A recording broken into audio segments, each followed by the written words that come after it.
Greetings. My name is Dr. German Mama G. Miller Bay, and in 2004, the AKeru Legacy Council hosted the Breaking Up the Violence extravaganza here in Columbia, South Carolina, with special guest Christopher Play Martin. Right now, I wanna rock right now. Who wanna rock right now? Who wanna rock right now?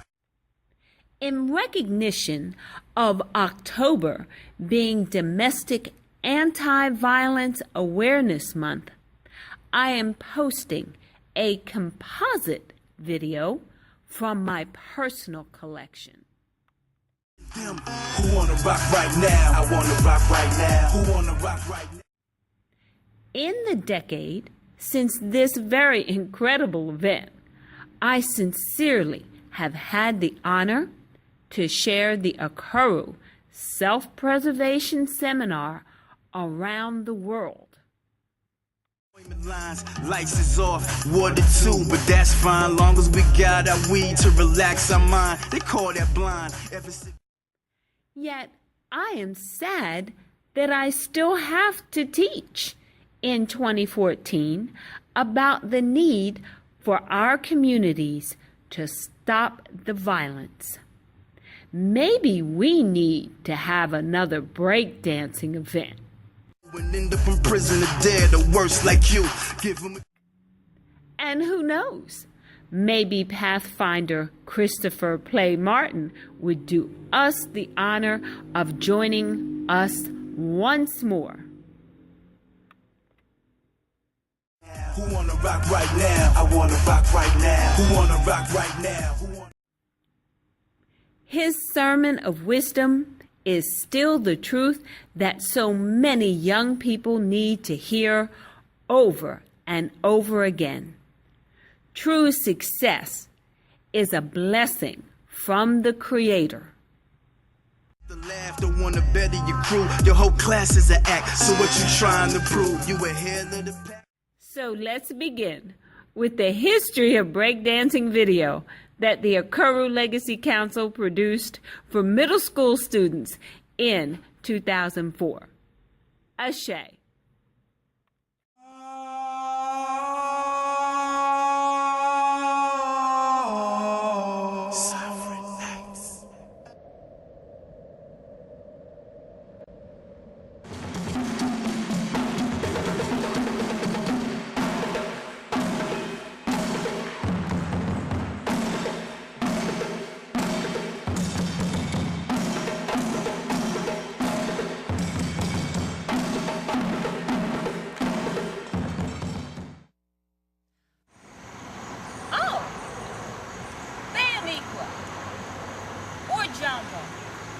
Greetings. My name is Dr. German Miller, aka Mama G, and it is my pleasure today to bring to you breakdancing. Now you're probably saying, breakdancing? You're in all that African stuff. But what a lot of people don't know is that breakdancing came from African martial arts. From things like the drum, even the jinyame. This is a very sacred African symbol. It means fear nothing but God. Now, we're going to get ready to move on in our history lesson today. These are machetes, because remember, Africans had martial artists, but we call them warriors. Habaragani, Yebo.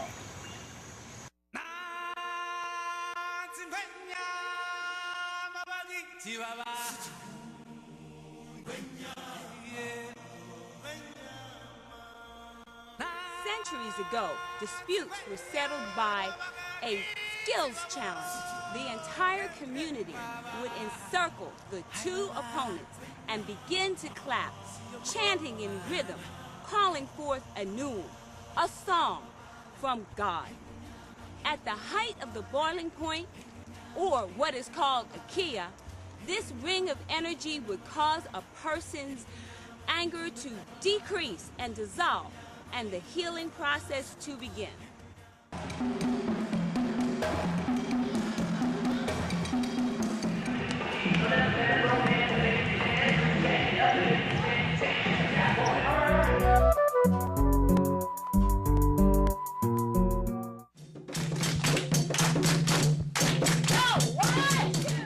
The evolution of breakdancing has been a glorious journey.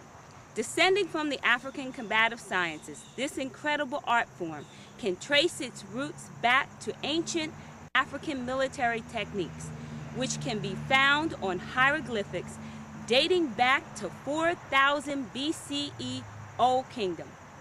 The style used fighting techniques, much like our modern ground and gymnastic systems. From the Bible to the walls of Mesopotamia, scenes can be translated showing the historical relevance of the discipline of the African arts. These arts traveled with the conquest of Portugal by the African general Hannibal. In retaliation, centuries later, the Portuguese focused their attacks on West Africa, enslaving many people from the country of Angola, who were transported to Puerto Rico, the West Indies, Brazil, and the United States during the slave trade of the 14 to the 1800s. Masking their sacred training styles, these blacks eventually migrated to the northern United States, establishing cultural dynasties in New York City, finally sending for relatives from around the world. Yet, it was not until the Black Power Revolution of the 1960s that the African fighting arts made a brief appearance again in the public view.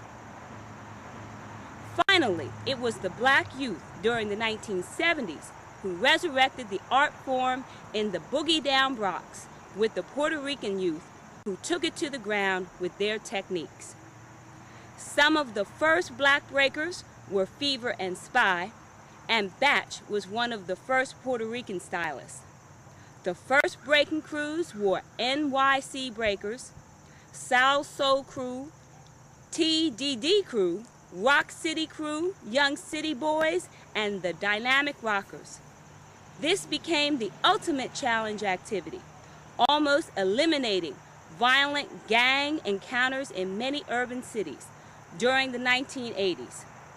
As like a Zulu warrior, a breaker could be expelled for misusing their skills. By 1982, now christened breakdancing by the media, the highly developed dance had spread across the United States. But with the easy accessibility of the handgun virus in local neighborhoods, this nonviolent challenge art was again driven underground. Yet, the discipline of this art revived even stronger in the late 1990s, with the attention of the media on the Afro-Brazilian fighting style of capoeira. Finally restored to its rightful throne, breakdancing is receiving its international attention as a form of discipline that can be described as a spiritual experience. Much respect to the hundreds of individuals who keep the hip-hop culture alive and brought breakdancing into the 21st century.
he got it!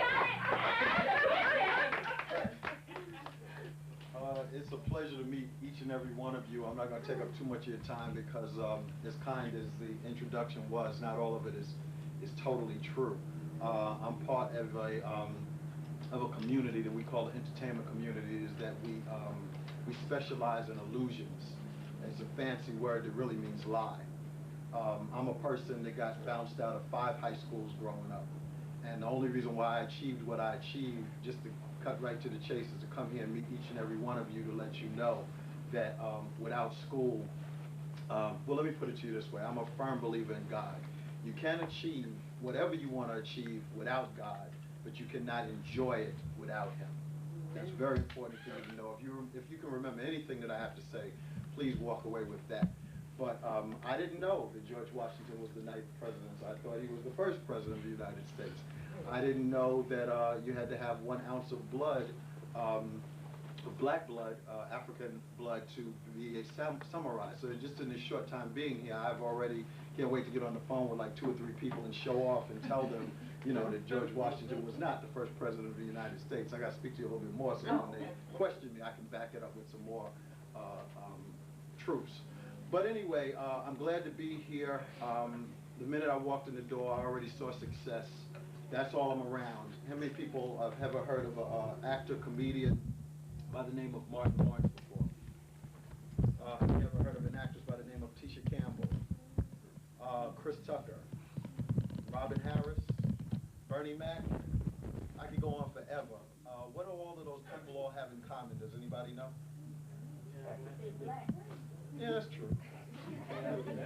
What was that? That's good too. Anybody else? Yeah, me. You know what? Me. That's true to a certain sense. Let me give one more. House party. They were all in a house party movie. They were all in a Kid and Play movie. Every one of them. So with all that being said, is the reason why I bring that up is because I strongly believe that no matter what I do, I'm always, just like it's always been in the past, it's pretty much turned into a tradition in my life, that I'm always going to run into and meet the next ones. And I do believe all of you are the next ones if you so choose it. So all I ask is that when I'm showing off with my kids and I say, hey, I was with that guy, or I met him, or I met her, don't disrespect me. You know, say hello back so I can show off a little bit and say that I know you guys. But I'm looking forward to seeing you all later. Basically, you know, I'm not a well-versed speaker. I'm just here to tell the truth about my life. Like I said, I got kicked out of 5 high schools because I didn't want to attend school. I felt life was passing me by. I saw other friends and people I admired in the community. I liked the cars they were driving. I liked the women they were with. A lot of people say, well, you know, how'd you end up doing movies? You know, you went to school for it? And I guess I'm supposed to say, yes, I've always been interested in being a thespian in theater. No, the reason why I made movies is because I heard women like guys who make movies. And I like women. And I wanted to have lots of sex. And I'm just telling it like it is. I'm sorry if it's raw to some of y'all's ears, but I just got to tell the truth. I like women. I wanted to meet women. I wanted to make money and make movies to hang out with women. But I have a new agent and a manager and an accountant and a lawyer who've been looking over my life during my whole span of time in the business. And all he simply felt was that, okay, let's just use that. Let him think he's getting in the entertainment business for what he thinks he's getting in it for. But later, it serves a purpose. And that purpose was to come here and meet you guys. My name is Fred Joseph, and I was a UPS or a garbage truck driver. I don't think you guys would be paying too much attention to me.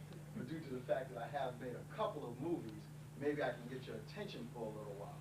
And with this new manager, this accountant, and this lawyer, agent that I have, he wants to make sure that y'all are all y'all can be in life. And that person, his name is Jesus Christ. So I'm here to simply, hopefully, be a blessing to you, sow a seed into your life. And please, when we see each other on the street, you guys have made it. And I want to show off with whoever I'm with. And I'm saying I met you, and I know you. Please don't just, you know, give me, come on, give me the brother, because let's practice real quick. Come on. Hey, man, how you doing? No, what you got to show me back love. What's going on, man? I'm trying to see you, man. What's going on with you, man? Your house auntie, you know? So you just see me already. You got to practice that, right? So anyway, God bless, and it's a pleasure meeting you guys, and I'll check y'all out a little later. Amen? All right, cool. Okay. Thank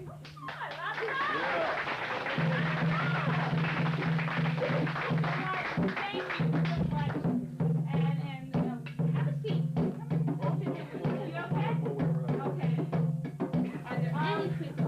worst weapon in the world? Your mouth. Did you know that most murders start with something that somebody has said? People just don't walk up to somebody, boom, boom, and shoot somebody. People just don't beat somebody for no reason, because you're crazy, they're gonna lock you up. Most violent crime happens because somebody who didn't know the deal starts running their mouth. They need to lock them people up right along with the people who do the act. If you carry a tail, you are possibly putting somebody in their grave. Because nowadays, ladies and gentlemen, people just don't have straight up fights. The fights are not over like that. They go on and on until somebody's dead, and then go on and on until that person's dead. Now, I don't want to say, oh, she's taking us down. Oh, but you need to hear this. Are there any questions? And the hardest time during that time, because, you know, back in the 60s, light was it went out, the late 60s, early 70s, went out the window, right? You know, like, blah, blah. You should have seen my hair. I had what I thought was a bush or a fro. It looked like I stuck my finger in a light switch. My hair was just, and I had, my fatigues, and you wouldn't have recognized me back there. Is that Mama G? All right? Mama G. Yeah. What took place for you to be interested in learning, develop your hunger or the revelation about, wanting to know more about all of this? I did ballet for many, many, many years with Pennsylvania Ballet Company, and we went to do the Nutcracker Suite. And there was a young woman, beautiful, black young woman, could run circles around me dancing. And she didn't get the part because of the color of her skin. They picked me because I could pull my hair up in a bun, and I blended. And she cried. I watched her go in the bathroom and cry. I said, something wrong with this. What's wrong with this picture? So that's what triggered it. That was back in high school, college. Came home and announced, I'm joining the party, right? My father went, oh my God. I'm coming over, right? He grabbed me. Could y'all see me like that? Can y'all see me? Really? Trust me. I was out there. Yeah, I tell Will all the time, I said, y'all ain't seen revolution till you saw me back in college. That was revolution. Anybody? But see, you won't get a job. The establishment puts the glass ceiling there, so they're going to push that conformity, so you need that education right now.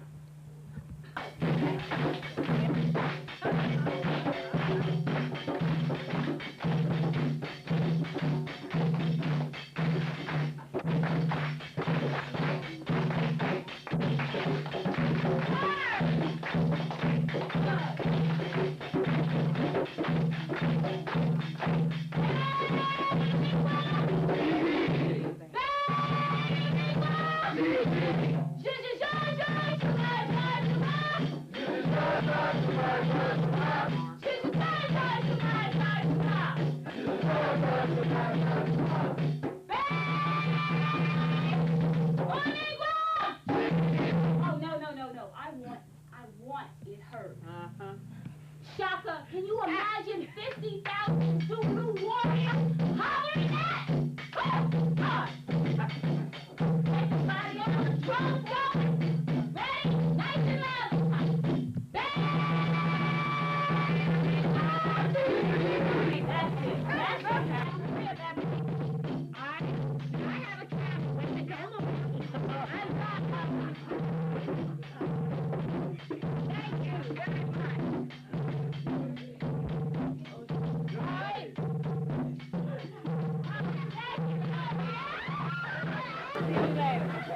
Go get your picture.